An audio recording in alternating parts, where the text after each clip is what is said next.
Hello children, welcome to असा education.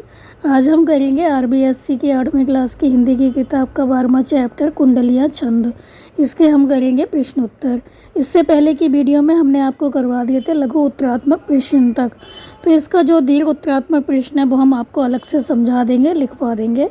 तो इससे आगे का हम देखते हैं। इसमें है पाहुन निस्दिन चार, रहत सभी के दौलत। इसमें निसी दिन से तात्पर्य है निशा और दिन, मतलब रात और दिन। तो उक्त कुंडलियाँ पाठ में आए निम्नलिखित शब्दों के आपको लिखने हैं विलोम शब्द। तो रात का होता है दिन, जिस तरह से उसी तरह से यहाँ पर आपको लिखने हैं इनके विलोम शब्द यश, हंसाए, बिगाड़ना, सम्मान, गुण। तो यश का हो जाएगा अपयश, हंसाए का हो जाएगा हंसाए का हो जाएगा रुलाए, और बिगाड़ना का हो जाएगा बनाना, सम्मान का हो जाएगा अपमान, गुण का हो जाएगा अवगुण।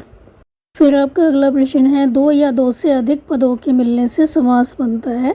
समास का एक प्रकार है द्वंद्व समास। इसमें दोनों पद प्रधान होते हैं, जैसे माता और पिता। तो क्या इसका मिला के बनता है माता पिता। इसको अलग करेंगे तो बन जाएगा माता और पिता, विग्रह करने पर बन जाएगा माता और पिता। तो जहाँ पर दोनों पद प्रधान होते हैं और बीच में और शब्द का लोप होता है, वहाँ पर होता है द्वंद्व समास। जैसे दाल और रोटी, तो इसका विग्रह करने पर बना दाल रोटी, और दाल और रोटी, और वैसे ही क्या लिखा जाएगा दाल रोटी। तो इसी तरह से और शब्द हैं अन्न और जल, तो ये क्या बना अन्न जल। गुण और दोष, ये बन गया गुण दोष। राजा और अंक, ये बन गया राजा रंक। पाप और पुण्य, तो ये बन गया पाप पुण्य। और दिन और रात, दिन रात। गुरु और शिष्य, गुरु शिष्य। राम और सीता, राम सीता। जन्म और मृत्यु, ये बन गया आपका जन्म मृत्यु। रोटी और कपड़ा, तो ये बन गया रोटी कपड़ा। सर्दी और गर्मी, तो ये बन गया आपका सर्दी गर्मी। तो इसमें क्या होता है और शब्द का लोप होता है और दोनों पद प्रधान होते हैं, मतलब अपने आप में दोनों शब्दों का जो दोनों पद होते हैं उनका अपना अलग महत्व होता है। गुरु अपने में एक शब्द है और शिष्य अपने में एक पद है, तो दोनों ही पद प्रधान है, मुख्य हैं। तो यहाँ पर होगा द्वंद्व समास। फिर है आपका अगला प्रश्न, पाठ में आए निम्नलिखित तद्भव शब्दों के तत्सम रूप लिखिए। ये आपके शब्द हैं जस, गुण, छेद, माथा। तो जस का हो जाएगा यश, गुण का हो जाएगा गुण, छेद का छिद्र, माथा का मस्तक। फिर आपका अगला प्रश्न है कि पाठ में आए निम्नलिखित कारकों के विभक्ति चिन्हों को लिखो। तो यहाँ पर जो कारक हैं वो दिए गए अधिकरण, संबोधन, कर्म, संबंध। तो कारक कौन कौन से होते हैं, कर्ता, कर्म, इस तरह से होते हैं। कर्ता ने उसमें आता है कर्म को संप्रदान के लिए अपादान से अलग होना। संबंध का की के, अधिकरण मैं पर, हे हो हरे। तो अधिकरण कारक में क्या आता है मैं पे पर, सप्तमी विभक्ति लगती है इसमें। तो कहीं भी आपका सेंटेंस बनाना है इसमें मैं पे पर आता है, तो इसमें आपको सप्तमी विभक्ति लगानी है। संबोधन कारक इसमें आता है हे अरे भो।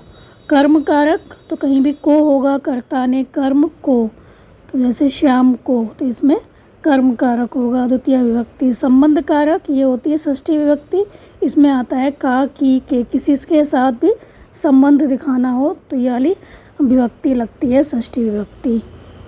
फिर आपका अगला प्रश्न है बातन हाथी पाइए बातन हाथी पाओ, उक्ति पर कक्षा में चर्चा कीजिए। इसका क्या मतलब है।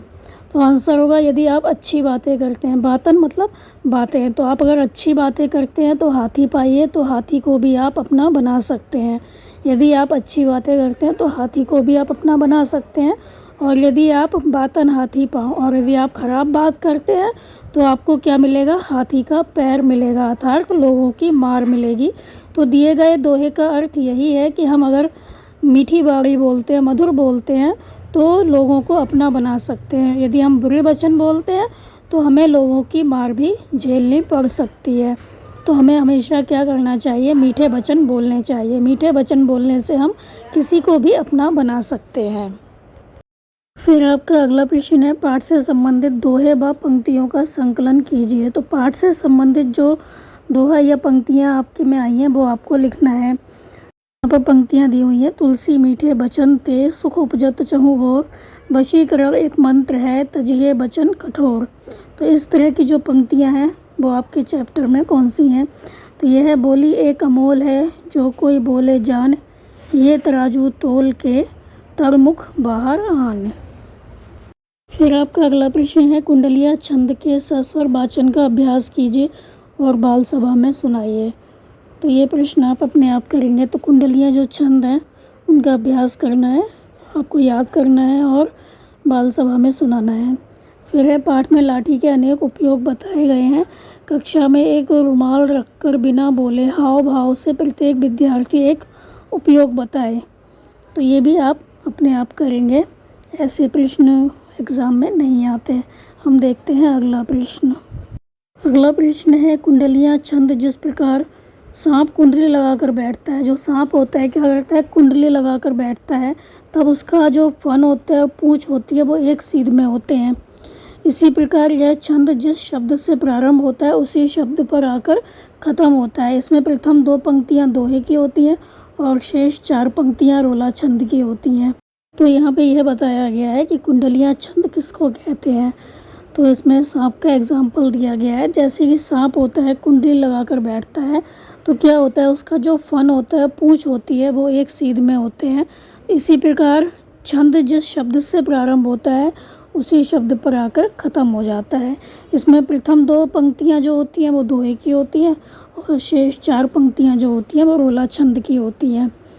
तो यहाँ पर क्या बताया गया, कुंडलिया छंद का यह लक्षण और परिभाषा है, इसको आप याद रखिए। तो ये थे आपके इस चैप्टर के प्रश्न उत्तर बच्चों। तो आप इनको अच्छे से समझ कर याद कर लीजिए और हमारे चैनल असह एजुकेशन को लाइक कीजिए, सब्सक्राइब कीजिए और शेयर करना तो बिल्कुल मत भूला करिए। Thank you.